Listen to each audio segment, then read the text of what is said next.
Good morning, students. Welcome back. Hope all is well and good. So let's start our topic, adventure sports. Unit 6, adventure sports and types of adventure sports. Today we will discuss about rock climbing, trekking and river rafting. These three types of adventure sports will be discussed in this session. First is rock climbing. Rock climbing is one of the most dangerous adventure sports in which participant must have some physical fitness components such as strength, flexibility, endurance, speed, strategy maker, and some coordinative activities such as concentration, coordination of muscles, and rhythm. These are some components or qualities which we must have for rock climbing. Right? There is rock climbing. We have to climb the rock artificial or in natural way. कोई natural rock है उसके ऊपर climb करना है. Artificial walls की आपने देखी होगी in your adventures park. There are artificial rocks is there. You can mountain on that rock or wall. Right? Mount रोक क्लाइंबिंग में क्या होता है, दो तरह के मेथड होते हैं. या तो एक आपको टॉप पोजीशन पे पहुंचना है जो प्री डिफाइंड है, राइट. दूसरा है प्री डिफाइंड डेस्टिनेशन पे जब पहुंचना है पर वहां पे रूट भी प्री डिसाइडेड होता है कि इस रूट से जाना है. कई बार वो जिगजैग करके जाते हैं, तो that is pre decide route. Secondly, after getting apex point climber should be back on base safely, right. These are the rock climbing. Next is trekking. Word or popularity of trekking seems it's a very easy task or easy activity, but it's more difficult than all other activities. In this activity, sportsmen or person used to walk over the mountains or rocks for a long time, maybe for a day, maybe for 30 days or a month, right. It's required confidence, physical efforts and determination. We must organize trekking events with our teammates. We should not go alone or individually for trekking, right? So there are some types of trekking in your syllabus. First is easy trekking. Easy trekking means to say no high altitude, no steep climbing, normal mountains के ऊपर, normal पहाड़ के ऊपर आप लोग walk करते हैं. Lightly up and down, जैसा पहाड़ पे जनरली होता ही है, अप डाउन होते हैं, वहाँ पे आप ट्रैकिंग करते हैं. That is known as a easy trekking. In this you can observe the colourful mountains in your way और passage, right. Next is moderate. Moderate is little but difficult than easy trekking. In this we require little much high altitude. It may be for more than or at least 10 days. In this, we should have a strong physical fitness and willpower, right. Next is strenuous trekking. Strenuous trekking is the most difficult pattern of trekking. In this, we must have experience of easy trekking and moderate trekking. Experienced person can take the chance of moderate trekking in this height or altitude at maybe at 5,000 meter, right.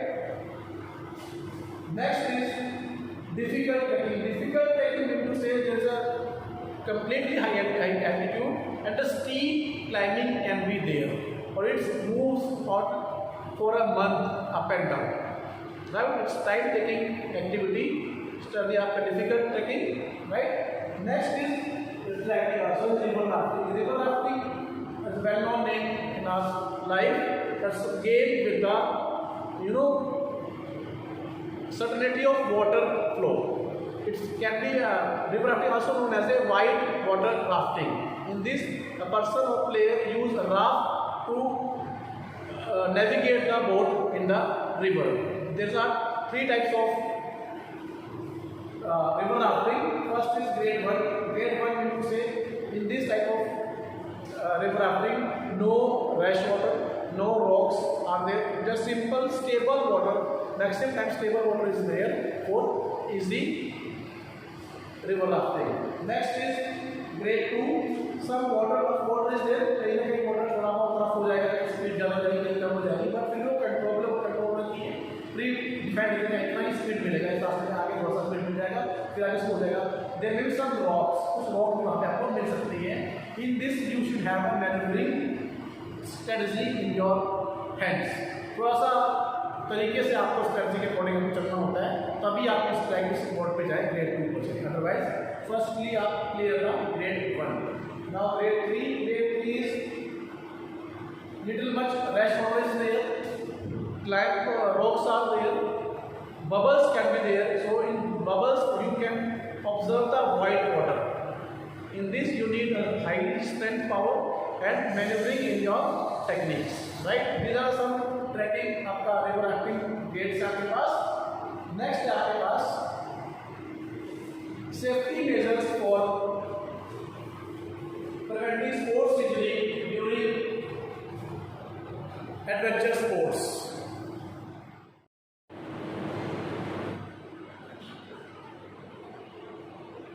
So now we will discuss about safety measures to prevent sports injuries. Participating in games, participating in physical activities, or participating in adventure sports is good for all, right? We all like to participate in sports in which we have interest, but there are some safety measures we must follow during the game or during the participation in adventure sports. So first is proper warm-up. Before participating in any sports, one should have a time for proper warm-up. After doing warm-up, there are two changes comes in the body. First is psychological, second is physiological. जो activity हमें ground में perform करनी होती है वो out of ground हम as a warm up करके एक बार प्रैक्टिस करते हैं, तो माइंड जो है वो तैयार हो जाता है कि हाँ अब ये एक्टिविटी करनी है। नेक्स्ट क्या है, फिजियोलॉजिकल चेंजेस आते हैं। फिजियोलॉजिकल चेंजेस क्या आते हैं, देखिए ब्लड आपको पता है आपका ऑक्सीजन कैरी करता है, तो जब हम वार्म अप कर लेते हैं, वार्म अप के बाद क्या होता है, distribution of blood can be divided before participating in sports. मान लीजिए किसी गेम्स में लेग्स की ज़्यादा मूवमेंट है, रनिंग है, तो बॉडी का मैक्सिमम ब्लड क्या जाएगा, लेग्स में चला जाएगा, बाकी अदर बॉडी पार्ट्स में भी जाएगा, बट वो कंपैरिजन अमाउंट कम होता चला जाएगा, क्वांटिटी कम होती चली जाएगी। तो उससे क्या होगा, फटीग कम होगी। जब पार्टिसिपेटिंग बॉडी पार्ट को मैक्सिमम ब्लड मिलेगा, तो ब्लड मिलेगा उसे उसको प्रॉपर ऑक्सीजन मिल रहा है, वहाँ पे वेस्ट प्रोडक्ट टाइमली रिमूव हो रहे हैं, तो क्या होगा, वी कैन मेंटेन और can keep continue our physical activity. तो first is proper warm up should be there before participating in games और sports, right. Next is be hydrate. Hydrate क्या होता है, proper level of water in the body. अगर आप proper hydrate नहीं है तो आपकी बॉडी नेचुरली डिहाइड्रेट हो जाएगी। डिहाइड्रेट का मीनिंग है कि आपके मसल्स का जो कॉन्ट्रैक्शन और जो रिलैक्सेशन है वो डिले हो जाएगा, और जब मसल्स का कॉन्ट्रैक्शन और रिलैक्सेशन डिले होगा तो एक्शन नेचुरली बात है वो स्लो डाउन हो जाएगा या रुक जाएगा, इंजरीज होगी वहाँ पे, क्योंकि ब्रेन ने कमांड दे दी है कि आपको रन करना है, लेकिन मसल्स में इतनी स्ट्रेंथ आपके पास नहीं है कि वो कॉन्ट्रैक्ट और रिलैक्स कर पाए, तो क्या होगा, इंजरीज होगी। So be hydrate before participating in game and sports. Next है आपके पास always wear safety gears.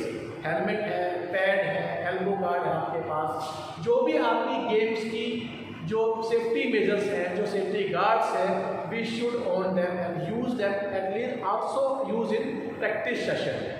Generally क्या होता है, कुछ स्पोर्ट्समैन, कुछ बच्चे जो होते हैं उन सेफ्टी मेजर्स को ड्यूरिंग प्रैक्टिस नहीं डालते, तो फिर वो उनको प्रॉब्लम रहती है ड्यूरिंग मैच और competition.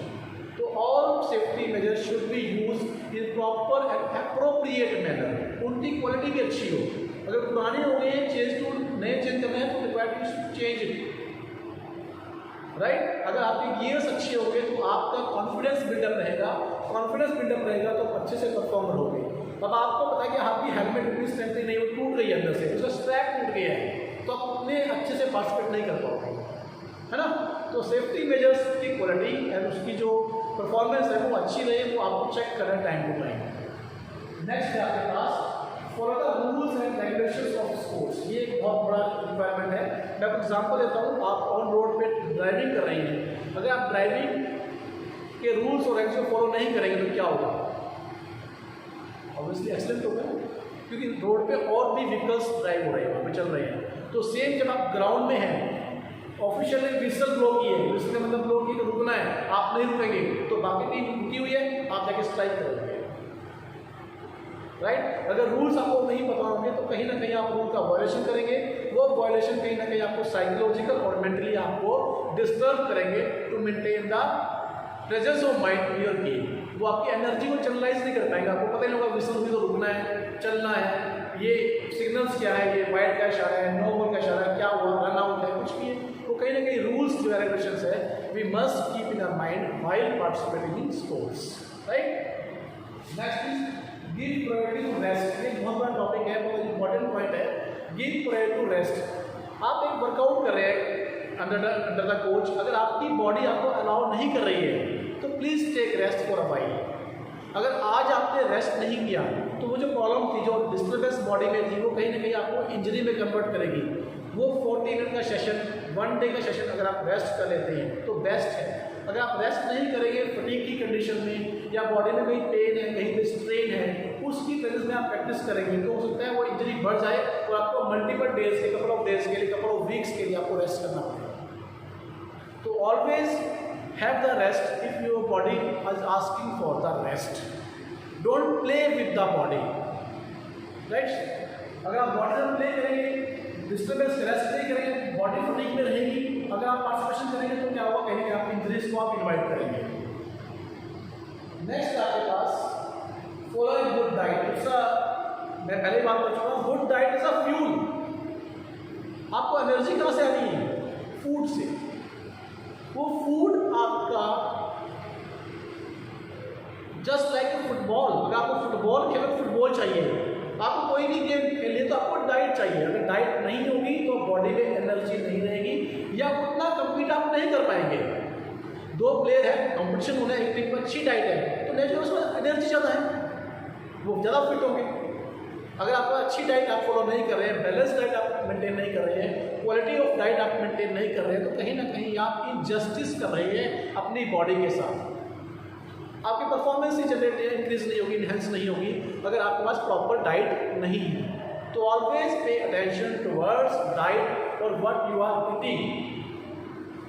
Next is don't play when you are injured. ये बात पहले हो चुकी है, don't play when you are injured. अगर आपको कोई चोट लगी है तो डोंट पार्टिसिपेट। आप अदर कोई एक्टिविटी कर सकते हैं, आप पेट्रोल नहीं, आप रनिंग नहीं करते, यू कैन वॉक, आप बैठ के कोई स्ट्रेचिंग एक्सरसाइज कर सकते हैं, योगा कर सकते हैं, कोई आपके पास आयरन शूज है उसके साथ आप प्रैक्टिस कर सकते हैं, अपर बॉडी स्ट्रेंथनिंग कर सकते हैं, बस ये भी बहुत ज़्यादा है। अगर इंजर्ड है take rest, take the consult with the doctor कि क्या करना है क्या नहीं करना है, कंप्लीट रेस्ट है, पार्शियल रेस्ट है, उसके अकॉर्डिंग जाना है। अगर आप इंजरी को ओवर करके पार्टिसिपेट करोगे तो फिर वो इंजरी ठीक तो जाएगी लेकिन वो इंजरी फ्रिक्वेंटली होगी। जैसे स्प्रेन है, स्ट्रेन है, शिन पेन होता है आपकी लोअर लेग में, फ्रंट में, ये एक बहुत कॉमन सी इंजरीज होती है। अगर आप शिन पेन के टाइम पे आप रनिंग करते रहोगे तो शिन पेन बॉडी यूज हो जाती है, फिर फ्रिक्वेंटली होना शुरू होगी, राइट। और अगर आप इंजरी के टाइम पे आप पार्टिसिपेट कर रहे हैं तो आपका कंसंट्रेशन पूरा नहीं बन पाएगा, कहीं ना कहीं माइंड डाइवर्ट रहेगा टुवर्ड्स इंजरी, तो फिर वहाँ पे डबल इंजरी चांसेस और इंजरीज को आप इन्वाइट करेंगे।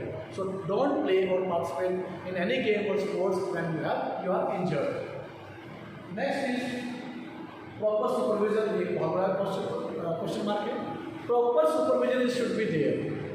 Don't play any action in the absence of any supervision. जो आप कर रहे हैं वो आपके सुपरविजन को कर रहा हो। आप स्विमिंग कर रहे हैं, आप स्विमिंग पूल में उतर गए लेकिन स्टैमिना के ज़्यादा टाइम आपने लगा दिया तो वहाँ पे ड्रॉनिंग हो सकती है। जिम्नास्टिक आप कर रहे हैं, हैंडस्टैंड कर रहे हैं, कॉमन हाउस पे आप एक्सरसाइज कर रहे हैं, वॉल्टिंग हाउस पे कर रहे हैं, आप फेंसिंग कर रहे हैं, बॉक्सिंग, कोई भी आप गेम कर रहे हैं, एक्सपर्ट शुड बी देयर, कोई आपको देखने वाला, ऑब्जर्व करने वाला हो ताकि आपकी करेक्शन टाइम टू टाइम हो सके। अगर करेक्शन नहीं रहेगी तो क्या होगा, आपका जो स्टांस है वो डिस्टर्ब रहेगा, एग्जीक्यूशन है वो डिस्टर्ब रहेगा, आपका फॉलो थ्रू डिस्टर्ब रहेगा और फिर धीरे धीरे वो आपके पोस्चर में आ जाएगा, आपके बॉडी मसल्स वैसे ही डेवलप हो जाएंगे। फिर लाइफ लॉन्ग आपको पे करना पड़ेगा उस बैड स्टांस के लिए, उस बैड एग्जीक्यूशन के लिए, उस बैड फॉलो थ्रू के लिए, right. Next is proper surface of playground should be maintain. आपका ग्राउंड जो है वो वेल लेवल्ड, जीरो लेवल हो, अप डाउन ना हो, खड्डे वगैरह उसमें ना हो, है ना। जो भी आपके ऑपरेटर्स है, जहाँ भी आप खेल रहे हैं वहाँ का जो सरफेस है it should be smooth and maintain. अगर मेंटेन रहेगा तो कहीं ना कहीं ट्विस्ट आपके पैर में स्ट्रेन हो सकती है, आप गिर सकते हो, है ना। तो वो चीज़ें अवॉइड करने के लिए, उस टाइप की इंजरीज को अवॉइड करने के लिए इसमें हमें ऑपरेटर्स पे जाते हैं। ऑपरेटर्स शुड बी मेंटेन, उनकी रिपेयर टाइम से टाइम होनी चाहिए। जो भी रिक्वायरमेंट है उसको रिप्लेस करना है, पुराना हो गया है उसको रिप्लेस कीजिए। Next is proper environment. Proper environment क्या होता है, आप अगर अपने क्षेत्र की बात करें, नॉर्थ इंडिया की बात करें, जैसे विंटर है, विंटर में जनरली गेम का प्रैक्टिस टाइम क्या होता है, मॉर्निंग में 5 to 8, 6 to 8, 5:30 to 8:30, morning early morning में रहता है ना। लेकिन अगर आप ठंड में अर्ली मॉर्निंग जाएंगे तो क्या होगा, top most first of all तो बॉडी वार्म अप ही नहीं होगी। जब बॉडी वार्म अप नहीं होगी, फर्स्ट पॉइंट था ना, प्रॉपर वार्म अप नहीं होगी तो एग्जीक्यूशन इम्पॉसिबल है। तो एनवायरनमेंट आपके अकॉर्डिंग है, ठंड हो गई है, you can delay the practice session. 10 बजे प्रैक्टिस कर सकते हैं, 10 से 12 प्रैक्टिस कर सकते हैं, 10 से 11:30 प्रैक्टिस कर सकते हैं, शाम को 3 से 5 कर सकते हैं। ठंड वहाँ होती है लेकिन इतनी ठंड नहीं होती कि आप वार्म अप ना कर पाए। हाई एल्टीट्यूड पे हैं, पहाड़ों में, माउंटेन्स में, वहाँ प्रैक्टिस कुछ और होगी, प्लेन्स में वहाँ प्रैक्टिस कुछ और होगी, स्नोफॉल जहाँ पे हैवी होती है वहाँ प्रैक्टिस कुछ और होगी। तो आपके एनवायरनमेंट के अकॉर्डिंग ही आपका वर्कआउट सेट होना चाहिए, आपका शेड्यूल उसी के अकॉर्डिंग होना चाहिए। क्योंकि हम लोग कुछ भी करते हैं पर एनवायरनमेंट के अगेंस्ट हम नहीं जा सकते, ये लिमिटेशन है। नेक्स्ट चीज आपके पास है proper footwears, shoes. Generally shoes क्या होते हैं, हम लोग रिपेयर करते रहते हैं, डांस करते हैं, छोटे हो गए हैं, पूरा सोल का जो आपका डाइवर्जन हो, किसी लेफ्ट साइड से घिस जाता है, किसी राइट से, किसी की हील ज़्यादा टच होती है। तो स्पोर्ट्स में शूज़ को चलाना नहीं है, स्पोर्ट्स में शूज़ को यूज़ करना है। तो उसके लेसेस कितने टाइप बांधने हैं, है ना। हर गेम में अलग शूज़ होते हैं, एथलेटिक्स में स्पाइक्स होते हैं, फुटबॉल में आपके पास स्टड्स होते हैं, बास्केटबॉल में बास्केट शूज़ होते हैं। तो वो footwear should be appropriate for the current time, आज के लिए वो डालने लायक है या नहीं है। अगर आपका फुटवेयर ठीक नहीं होगा तो फुट प्लेसमेंट ठीक नहीं होगी। जब फुट प्लेसमेंट ठीक नहीं होगी तो आप टेक ऑफ नहीं ले पाएंगे, रनिंग नहीं कर पाएंगे। प्रॉपर प्लेसमेंट नहीं हो पाएंगे तो आप कैसे सस्टेन करेंगे एक्टिविटी को, कैसे आप खड़े रहेंगे, कैसे आप फेस करेंगे किसी भी अपोनेंट को आप। तो footwear should be appropriate. Next is equipment should be design according to the age. बात कर चुके हैं, जो भी आपके अपरेटस है वो एज से अकॉर्डिंग डिज़ाइन हो। एज का मतलब क्या है, अगर जूनियर क्लास खेल रही है तो उसके बैट का वेट कम होना चाहिए, बॉल का लाइट वेट होनी चाहिए, टेनिस की बॉल होनी चाहिए। ये नहीं है कि एक इंटरनेशनल प्लेयर के जो स्टैंडर्ड के जो इक्विपमेंट्स हैं वो ग्रास रूट पर भी अवेलेबल हो रहे हैं और वो उसी से प्रैक्टिस कर रहे हैं। तो एक प्राइमरी का स्टूडेंट बैट कैसे उठाएगा, वो गेम छोड़ देगा। फुटबॉल का ग्राउंड है, फुटबॉल छोटी ना हो कोई बात नहीं, ग्राउंड छोटा हो, है ना। उससे क्या होगा, मोटिवेट रहेगा, मेंटेन रहेगा उसका इंटरेस्ट, तो ड्रॉबैक्स नहीं आएंगे, क्विटिंग नहीं होगी, छोड़ेंगे नहीं बोलो। तो equipment should be design according to the age of the participant, right. Generally आपने कहा ना, जो ग्राउंड के साइज होते हैं वो एज वाइज भी होते हैं। जूनियर के लिए लेना है, जूनियर मेंस के लिए लेना है, जूनियर बॉयज़ के लिए लेना है, सब जूनियर के लिए लेना है, सीनियर के लिए लेना है, गर्ल्स के लिए लेना है, बॉयज़ के लिए लेना है। तो कहीं ना कहीं वो साइज मेंटेन है, क्यों, क्योंकि वहाँ पे participation of age is difference, right. So these are the safety measure to prevent sports injuries. Next we will discuss about the posture deformities in human body. Till then bye, have a good day.